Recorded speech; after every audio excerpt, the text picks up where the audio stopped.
আসসালামু আলাইকুম রহমতুল্লাহি অবরকাতুহু। সম্মানিত দর্শক, বিএনপির অন্যতম আলোচিত নেতা ডক্টর আসাদুজ্জামান রিপন সম্প্রতি একটি সাক্ষাৎকারে অথবা টেলিভিশন টক শোতে তিনি স্পষ্ট করে বলেছেন যে আগামীতে যে নির্বাচন হতে যাচ্ছে সেই নির্বাচনের আগে একটি অথবা দুটো সরকার আসতে পারে, অর্থাৎ বর্তমান সরকারের অধীনে নির্বাচন হচ্ছে না।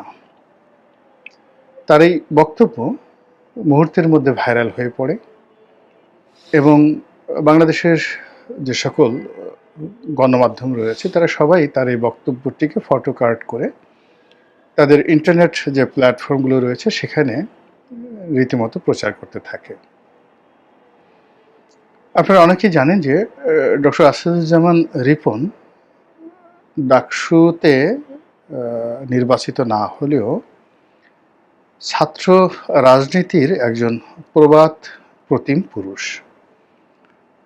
এরশাদ বিরোধী আন্দোলনে ছাত্রদলকে সুসংগঠিত করা এবং ছাত্রদলের সভাপতি রূপে ঢাকা বিশ্ববিদ্যালয়ে তার যেটা ক্লিন ইমেজ ছিল, সাধারণত এই ধরনের উজ্জ্বল ব্যক্তিত্বময়তা আমাদের দেশে ছাত্র রাজনীতিতে খুব অল্প মানুষই রয়েছে।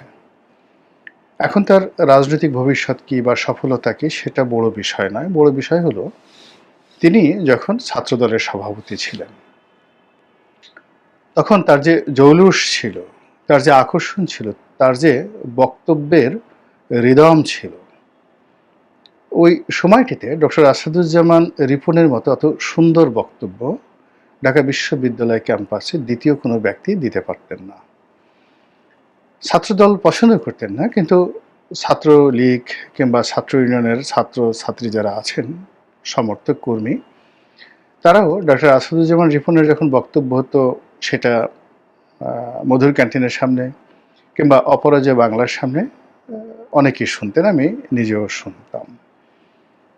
এবং সবচেয়ে বড় ব্যাপার হলো যে ওই সময়টিতে যারা সাধারণ ছাত্র, যেমন ধরুন ডিপার্টমেন্টের ফার্স্ট বয়, সেকেন্ড বয় বা প্রথম 10 জন যারা খুব ভালো ফলাফল করেছেন, তারাও অবসর পেলে কিন্তু রাজনৈতিক নেতাদের বক্তব্য শুনতে আসতেন। তাদের বক্তব্যের মধ্যে লেখাপড়া ছিল, স্বপ্ন ছিল, ইতিহাস ছিল, ঐতিহ্য ছিল এবং অনেক কিছু শেখার ছিল। এবং সবচেয়ে বড় বিষয় ছিল যে স্বপ্ন দেখার, বিদ্রোহ করার যে একটা উদাত্ত আহ্বান, যেটা তৎকালীন ছাত্র নেতারা দিতে পেরেছিলেন বা জাগিয়ে তুলতে পেরেছিলেন তারুণ্যের মনে, সেটা আসলে 90-এর পরে আর কখনো হয়নি। তো সেই স্বর্ণযুগের স্বর্ণালী পুরুষ ডক্টর আসাদুজ্জামান রিপন, সারা দুনিয়া তাকে যেভাবেই দেখুক না কেন, কিন্তু ওই সময়টিতে যারা ছাত্র রাজনীতি করেছেন ঢাকা বিশ্ববিদ্যালয় সহ সারা বাংলাদেশে, তাদের কাছে ডক্টর আসাদুজ্জামান রিপনের যে বক্তব্য অত্যন্ত তাৎপর্যপূর্ণ। তো তিনি যেটি বলেছেন সেটি হলো বর্তমান ইউনূস সরকারের যে কার্যকাল, এই কার্যকালে কোনো অবস্থাতেই তার অধীনে একটা নির্বাচন হবে না, যেটা একেবারে 2024 সন থেকে বিএনপি, তারপরে শেষে দেশের যারা এই মুহূর্তে রাজনীতির অঙ্গনে আলোচক রয়েছেন তারা সকলেই বলে আসছেন। এমনকি ডক্টর মোহাম্মদ ইউনূস যে ক্ষমতা গ্রহণ করেছিলেন 8 তারিখে, সেই 8 তারিখের পর থেকেই 2024 সনের আগস্ট মাসের 8 তারিখের পর থেকে, অর্থাৎ 10-11 তারিখ থেকে বাংলাদেশের অনেক মানুষ বলার চেষ্টা করেছেন যে ডক্টর মোহাম্মদ ইউনূস সফল হবেন না। কেন হবেন না, কী কারণে হবে না, সে কথা বিস্তারিত বলা হয়েছে। দ্বিতীয়ত, তার পক্ষে একটা নির্বাচন অনুষ্ঠান করা সম্ভব হবে না এবং তিনি যেভাবে আইনশৃঙ্খলা রক্ষাকারী বাহিনীর উপর নিয়ন্ত্রণ হারিয়েছেন, সেটি ক্রমাগত যেভাবে বেড়ে চলেছে, এই অবস্থাতে তিনি একটি সুষ্ঠু নির্বাচন করবেন, অবাধ এবং নিরপেক্ষ নির্বাচন হবে এবং তিনি এবং তার লোকজন যেভাবে বুলি আওড়াচ্ছেন যে বিশ্বকে চমক দেখিয়ে তিনি সর্বকালের একটা সেরা নির্বাচন করবেন, এটি রীতিমতো একটি হাস্যকর বিষয়বস্তুতে পরিণত হয়েছে।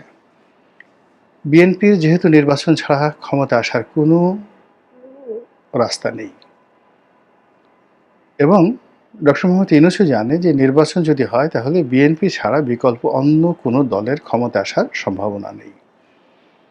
আর ২০১৪, ১৮ বা ২৪-এর মতো যদি একটি পূর্ব পরিকল্পিত নির্বাচন, তারপর আগের রাতে ভোট কেটে রাখা, ব্যালট বাক্স ছিনিয়ে নেওয়া অথবা ব্যালট বাক্স ভরে রাখা, এরপর উপজেলা পরিষদে একটি ফলাফল তৈরি করে রাখা, নির্বাচন কমিশনে একটি ফলাফল তৈরি করে রাখা এবং সেটা সময় মতো ঘোষণা করে জাতির উপর একটি নির্বাচনের ফলাফল চাপিয়ে দেওয়ার জন্য যে শক্তিশালী আমলাতন্ত্র দরকার এবং পুরো প্রশাসন যন্ত্র অর্থাৎ নির্বাচন কমিশন, বিচার বিভাগ, তারপর civil bureaucracy, military bureaucracy, police বাহিনী, এগুলোর উপরে এরশাদের যেভাবে নিয়ন্ত্রণ ছিল, জিয়াউর রহমান সাহেবের যেভাবে নিয়ন্ত্রণ ছিল, শেখ হাসিনার যে নিয়ন্ত্রণ ছিল, ওইরকম নিয়ন্ত্রণ যদি, অথবা 15 ফেব্রুয়ারি নির্বাচন বিএনপি যেভাবে করেছে তাদের যে নিয়ন্ত্রণ ছিল, ওইরকম নিয়ন্ত্রণের হাজার ভাগ তো দূরের কথায় কোটি ভাগের 1 ভাগও নিয়ন্ত্রণ এখন বর্তমান সরকারের নেই। কাজেই নির্বাচনের তফসিল ঘোষণা করা মাত্রই পুরো মাঠ যার যার অবস্থান অনুযায়ী নিজেদের মধ্যে ভাগাভাগি করে নেবে। যে প্রার্থী যে এলাকাতে শক্তিশালী, ও এলাকাতে প্রশাসন বলেন, টিওনো বলেন, ওসিডিসি সবাই তার তাবেদারি করা শুরু করে দেবে। তো তার ফলে কি হচ্ছে, সরকারের যে ডিজায়ার এটি হবে না। এইগুলো মানে নির্বাচন নিয়ে সহজ সরল একটা ভবিষ্যৎবাণী যেটা সবাই করে আসছে এবং ডক্টর আসাদুজ্জামান রিপন নিঃসন্দেহে তিনি এটাকে মার্ক করেছেন। দ্বিতীয় যে সমস্যাটি সেটি হলো যে হাইকোর্টের একটি রায়ে তত্ত্বাবধায়ক ব্যবস্থা ফিরে এসেছে। এখন এই তত্ত্বাবধায়ক ব্যবস্থা ফিরে আসার ফলে কি হলো, বর্তমান অন্তর্বর্তীকালীন সরকারকে তাদের ক্যারেক্টারিস্টিক্স পরিবর্তন করতে হবে এবং তত্ত্বাবধায়ক সরকারের রূপে যদি তারা শপথ নেয় 3 মাসের জন্য, যেটি সম্ভাবনা 0.001%। মানে নতুন তত্ত্বাবধায়ক সরকার প্রধান হিসেবে ডক্টর ইউনূস আর তার সহকর্মীদেরকে রাজনৈতিক দলগুলো মেনে নেবে এবং তারা 90 দিনের মধ্যে একটি নির্বাচন করবে, এটি বলতে গেলে অসম্ভব একটা বিষয়। ফলে এটি সম্ভব হচ্ছে না। তাহলে কি হলো, রাজনৈতিক দলগুলো একটা ঐক্যমতের ভিত্তিতে তারা একটি তত্ত্বাবধায়ক সরকার গঠন করলো এবং সেই সরকার যদি ক্ষমতায় আসে তারা 90 দিনের মধ্যে নির্বাচন করলো বা বড়জোর 90 দিনের পরিবর্তে তারা 180 দিনে গেল সংবিধানের মধ্যে থেকে। তাহলে কি হলো, নির্বাচনের আগে আরেকটি সরকার আসলো এবং যেটি অনিবার্য। তৃতীয়, যদি আমি দুটো সরকারকে ধরি তাহলে সেটি খুবই ভয়ঙ্কর এবং ভয়াবহ, যেটি ডক্টর আসাদুজ্জামান রিপনের কথায় ইন্ডিকেট করে। সেটা হলো যে বর্তমান সরকার যদি বিদায় নেয়, পদত্যাগ করে চলে যায়, আউস্টেড হয় মানে উচ্ছেদ হয়, এনিথিং, রাজনীতিতে তো আনসার্টেনিটি বলতে শতভাগ, আর এখানে সার্টেনিটি বলতে নাই বললেই চলে কোনো কিছু। তো সেক্ষেত্রে যদি এরকমটি হয় তাহলে কে আসবে ক্ষমতায় আমরা জানি না। সেটা কি দ্বিতীয় ১/১১ অথবা দ্বিতীয় মঈনুদ্দিন ফখরুদ্দিন, নাকি দ্বিতীয় এরশাদ, নাকি দ্বিতীয় জিয়াউর রহমান, নাকি সেই যে ৭ই নভেম্বরের কর্নেল তাহের? এ সকল বিষয় নিয়ে কিন্তু আলোচনা হচ্ছে, ভীষণ রকম আলোচনা হচ্ছে।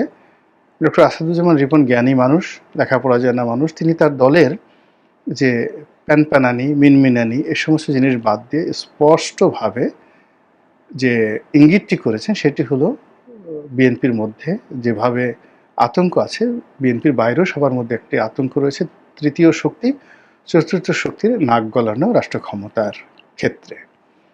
এবং সেক্ষেত্রে ধরুন যদি একটা সরকার আসে, যে সরকারটি নির্বাচন ভবিষ্যতে করতে পারে অথবা তারা আইনশৃঙ্খলা পরিস্থিতি স্বাভাবিক করে দেশকে একটি সুন্দর অবস্থার মধ্যে নিয়ে তারপর তত্ত্বাবধায়ক সরকার, সংবিধান অনুযায়ী তত্ত্বাবধায়ক সরকার প্রতিষ্ঠা করে তারপরে একটা নির্বাচন দিতে পারে। আলটিমেটলি সবাইকে নির্বাচনের মধ্যে যেতে হবে। তো এই যে কথাবার্তাগুলো যখন হচ্ছে, ঠিক সেই সময়টিতে সারা বাংলাদেশ সেই ব্ল্যাক সেপ্টেম্বরের কবলে পড়েছে। একটার পর একটা অনাহত ঘটনা ঘটে চলেছে। সমুদ্রে লাশ ভাসছে, নদ নদীতে লাশ ভাসছে, যে ঘটনা বাংলাদেশে কোনোদিন ঘটেনি।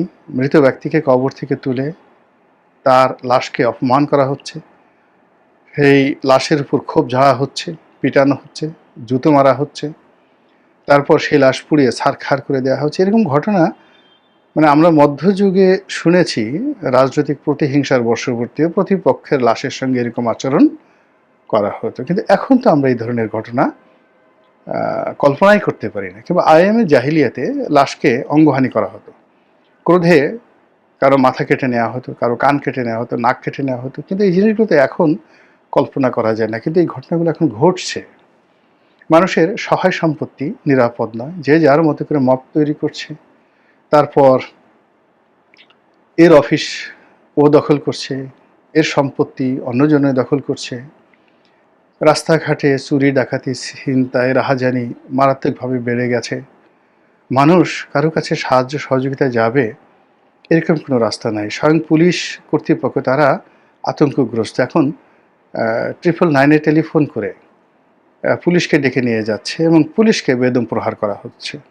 এটি নিয়ে পুলিশের মধ্যে আতঙ্ক ছড়িয়ে পড়েছে যে এরকম 999-এ টেলিফোন করলেই তারা রেসপন্ড করবে কি করবে না। তো এরকম যখন একটি অবস্থা চলছে, ঠিক সেই সময়টাতে বাংলাদেশের বৃহত্তম একটি রাজনৈতিক দল তারা যেভাবে ফেব্রুয়ারি মাসে নির্বাচনের ব্যাপারে দৃঢ়তা দেখাচ্ছে, সরকারের প্রতি তারা সহযোগিতামূলক হাত বাড়াচ্ছে, এটি যেমন একটি দিক। আর অন্যদিকে ডক্টর আসাদুজ্জামান নূর রিপনের মতো মানুষ যারা চিন্তাশীল, তারা বিকল্প চিন্তার মাধ্যমে